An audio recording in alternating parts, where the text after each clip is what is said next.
You are listening to the Vocal Technologist. Spoken tech for your ears. Welcome to the Vocal Technologist. It's Web3 Wednesday, and today we're jumping into the deep end of InfoSec. Things change so fast, right? New threats daily, and sometimes the vulnerabilities are hiding where you least expect them. Our goal today is really to sift through the noise and figure out what you need to know. Okay, so let's start with this idea. Imagine a threat that doesn't, break down your door, but walks right in because it's wearing a trusted uniform. Yeah, that's a great analogy, and it perfectly describes what's pretty alarming about the Silver Fox APT group. Silver Fox, right? What do they do?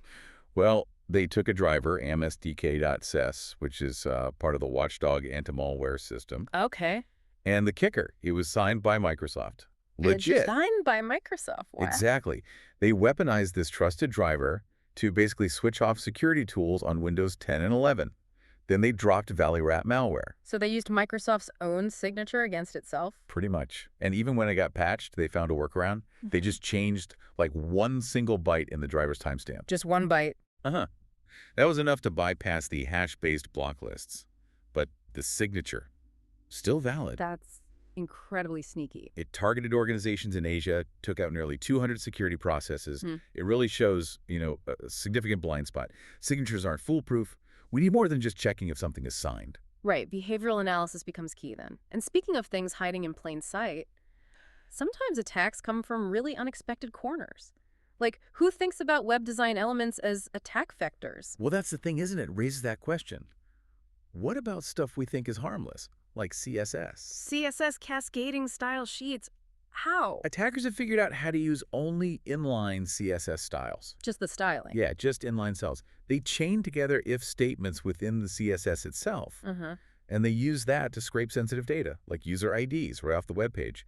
Works on Chromium browsers. That's wild. So even how a page looks can be exploited. It shows that basically anything that involves rendering code, even if it seems inert like styling, can be a threat if it's not locked down tight.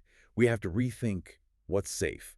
Okay, so we've got these really targeted, clever exploits, but sometimes the problem isn't one specific trick. It's bigger, right? More systemic. Absolutely. Let's zoom out a bit. Yeah. Think about the DaVita Inc. data breach. That wasn't just one sophisticated hack. Right. What happened there? It was really a perfect storm of, neglect. Weak security controls, systems facing the internet that weren't patched, legacy software still running, not enough monitoring. Kind of the basic blocking and tackling. Exactly, the foundational stuff. Attackers got in using leaked credentials, which were probably out there because of these other weaknesses. Yeah. And the result, DaVita's stock dropped over 14%. Big regulatory fines. Ouch. It's a stark reminder that you can have fancy tools, but if the basics aren't covered. And it's not just them. We see things like Azure AD client secrets accidentally leaked in public config files all the time. Giving attackers the keys to the kingdom, essentially. Pretty much. Direct cloud access, impersonation, data exfiltration. Yeah. So keeping the house in order is critical. But what about the new frontiers?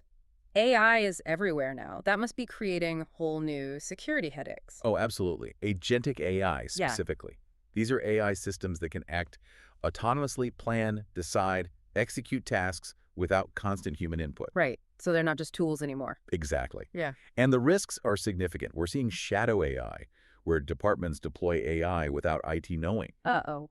Yeah. Or multi-agent systems where different AIs collaborate and might inadvertently spread sensitive data around. Plus, these AI systems can chain actions together in ways that look like multi-stage attacks, but they fly under the radar of traditional security tools. So CISOs are dealing with less visibility and a bigger attack surface. Massively bigger. Yeah. It means we really need new defense models, real-time monitoring, strong governance, because these AI systems are making decisions on their own.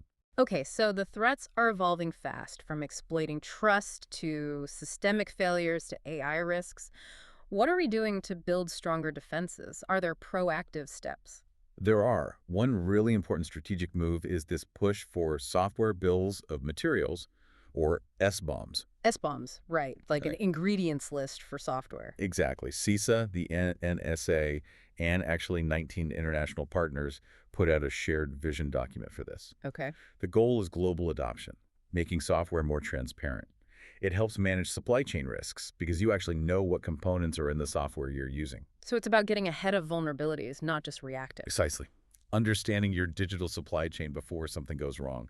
It's proactive risk management. That makes a lot of sense. And, sometimes the lessons learned don't come from policy documents, but from, well, stranger places, like legal cases. Definitely. Take the case of Ioannis Andropenko, a Russian national accused of using Zeppelin ransomware against, I think, 138 U.S. victims. Okay, what's the story there? Well, he was arrested, but he's actually free on bail in California right now, which is pretty lenient given the charges and apparently multiple parole violations. That is unusual. Yeah, and what's really interesting for us is how the FBI built their case.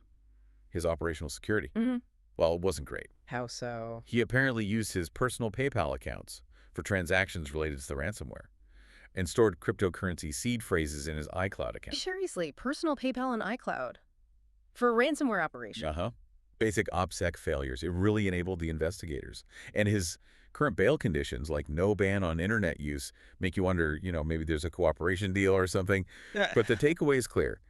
Even attackers behind sophisticated tools can trip up on the fundamentals. Wow. Okay, so we've really covered a lot of ground. Exploiting Microsoft signatures, weaponizing CSS, the domino effect of poor security hygiene at DaVita, the coming wave of AI risks. And then the proactive side, like SBAMs and the sometimes surprising lessons from prosecuting these actors. It's definitely a complex landscape, constantly shifting, keeps everyone on their toes. So for you, our listener, maybe here's something to think about. In this age of incredibly rapid change, with adversaries getting smarter all the time, how do we build a security mindset? One that doesn't just react to what we already know, but tries to anticipate the unexpected. Especially when the next big vulnerability might be hiding in something we trust completely, or maybe something we've just overlooked.